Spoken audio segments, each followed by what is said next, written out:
Good morning, everybody. I welcome each and every one of you for the 19th Global Women Childcare Nursing and Internal Medicine Summit. I'm thankful to SciTech Central for giving me an opportunity to present the topic on effective preoperative education on short-term postoperative outcomes in hysterectomy.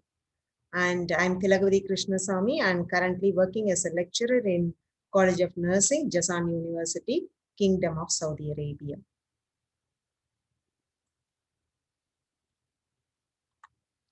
The uterus is the symbolic organ of womanhood. Hysterectomy is the second most common surgery done in women next to cesarean section.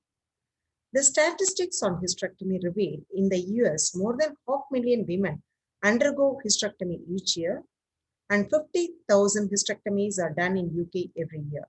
In Australia, the incidence is about 4.8 per thousand women. In India, there is no national registry maintained to report the hysterectomies, so majority of it go unreported. Studies in limited geographical areas have indicated the prevalence rate of hysterectomy ranging from 4% to 10%. The National Family Health Survey carried out in 2005 to 2006 reported that 12.7% women in the age group of 30 to 45 years attained early menopause due to hysterectomy. The need for the study. The preoperative teaching serves as a standard of nursing practice within surgical setting. The evidence from several literature revealed the preoperative instruction was effective to initiate early ambulation in the postoperative period and to improve the pulmonary function and lessen the pulmonary complications and to decrease the demand for additional analgesics and the total analgesics administered in general surgical patients. The effective preoperative teaching has a positive impact in the postoperative period, especially on the first 24 hours. The present study aimed to evaluate the effectiveness of preoperative education in improving the short-term postoperative outcomes in women undergone hysterectomy.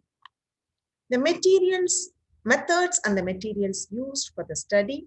The research approach is a quantitative evaluative approach, and the research design is quasi-experimental, non-equivalent control group before and after design. The study setting. The study was carried out in the district headquarters hospital of Salem, Tamil Nadu, India. The sample were women who undergo hysterectomy in the same hospital and those who fulfill the inclusion criteria. The sampling technique, non-probability, convenient sampling technique. The criteria for sample selection. The inclusion criteria included as women between the age group of 30 to 60 years living with partner, able to speak Tamil, those who undergo abdominal vaginal hysterectomy for non-malignant reasons under general or spinal anesthesia. The exclusion criteria are women with a debilitating illness, women with psychiatric illness, and the women who undergo hysterectomy for emergency reason. The tool used for the study was, there were two tools. The tool one is a proforma for demographic data, which included the age, the education, occupation, the family monthly income, the number of children, the duration of complaints, the preoperative diagnosis, the type of surgery planned, and the attainment of natural menopause, the presence of urinary symptoms, and comorbid illness. So no score was allotted, but this data used for descriptive analysis. The tool 2 was a flow chart for vital parameters. So the vital parameters in the study includes the physiological vital parameters and other parameters. The physiological vital parameters are vital signs and the inspiratory capacity, and other parameters includes the time of ambulation, demand for additional analgesic, total amount of parenteral analgesics received in the postoperative period, and the length of stay of the subjects. The no score was allotted, but the obtained data was used for statistical analysis. The preoperative teaching protocol for hysterectomy, which is the intervention applied for the experimental group. So that includes, this teaching protocol includes the information on general information about surgery, preoperative preparation, and the preparation on the day of surgery, the intraoperative care, immediate and late postoperative care until discharge, and postoperative exercises, mainly respiratory, mobilizing, and muscle strengthening exercises. So these were taught to the subjects individually by the researcher, followed by the demonstration of postoperative exercises was done. And the participants were allowed to return demonstrate those exercises, and any clarifications were cleared, any doubts were cleared to the participants. After that, an incentive spirometry was given to each subjects in experimental group and instructed to practice them from the preoperative period.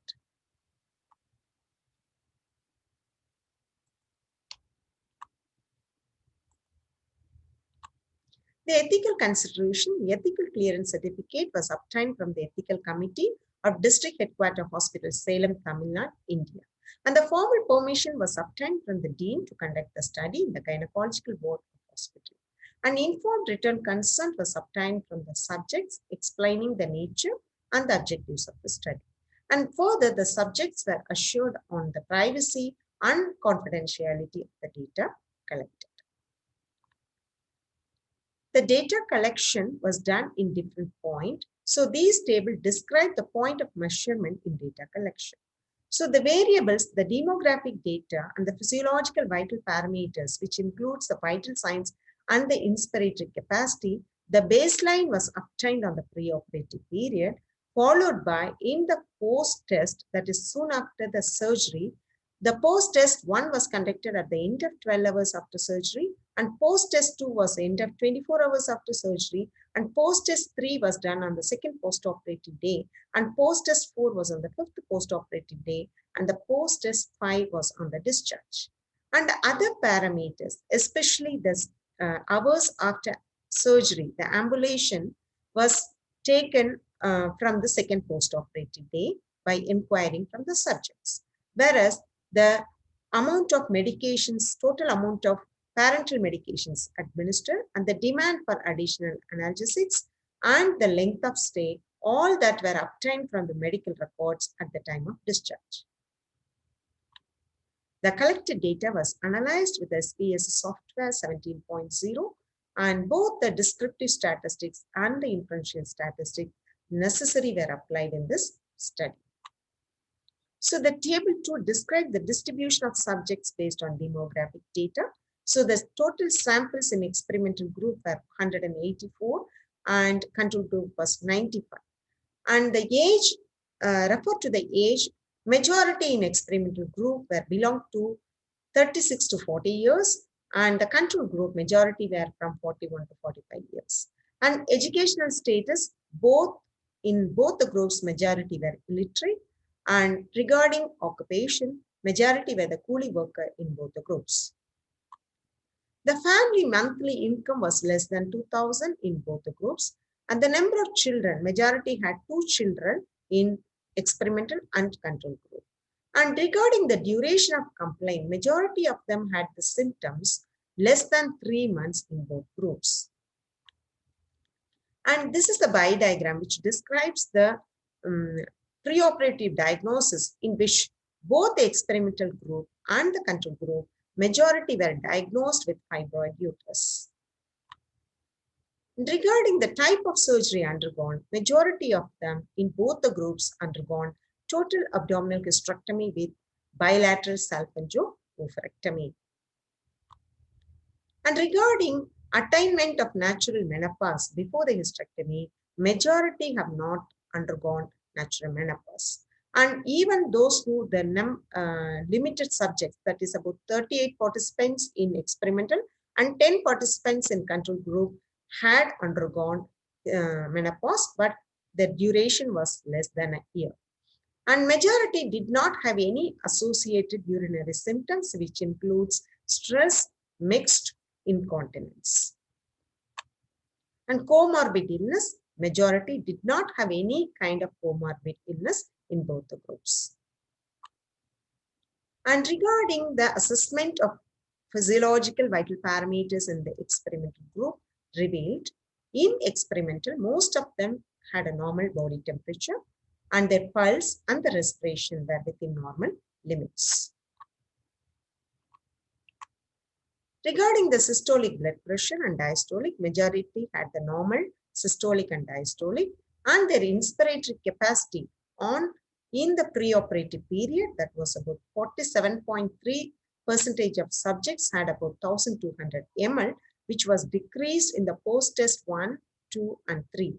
However, it again regained to 1200 ml in the 5th postoperative day and at the time of discharge.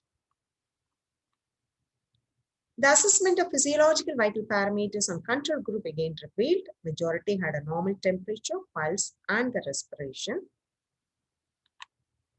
And systolic blood pressure and diastolic blood pressure were found to be normal, but however, the inspiratory capacity on pretest itself, the control group had about majority had only 900 ml as an inspiratory capacity, and during the post-test 1 to post-test 4, it was decreased to 600 ml, and even at the time of discharge, only 50.5% had 900 ml.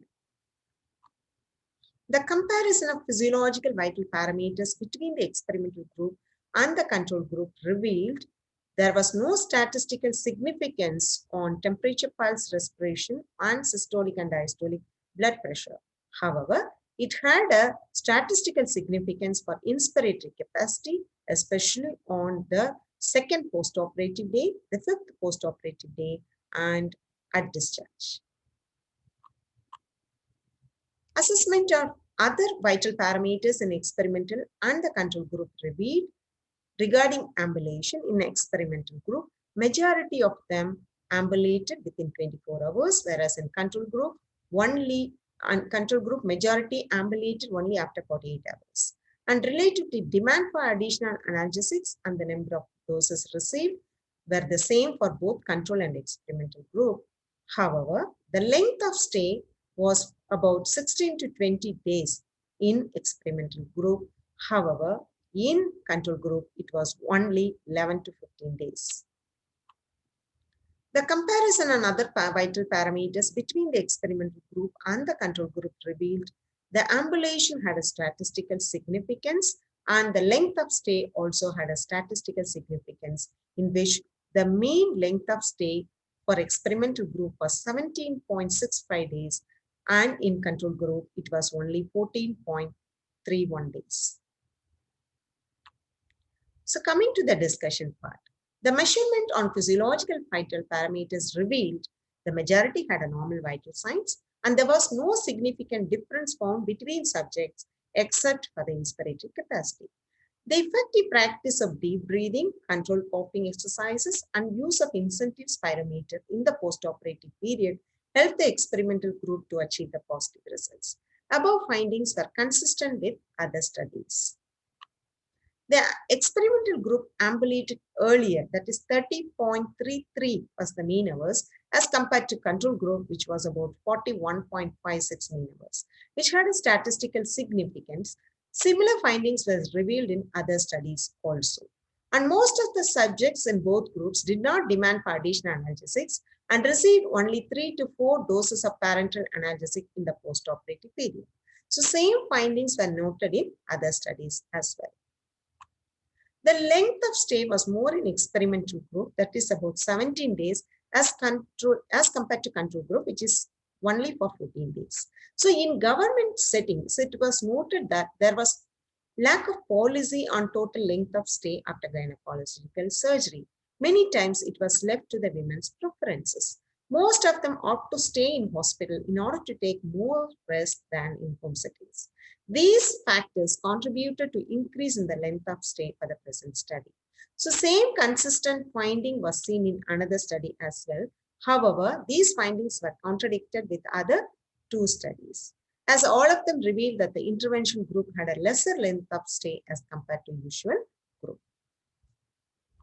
So conclusion, the present study findings revealed administering a preoperative education was found to be effective in improving the short-term postoperative outcomes, mainly on inspiratory capacity and ambulation among women undergone hysterectomy.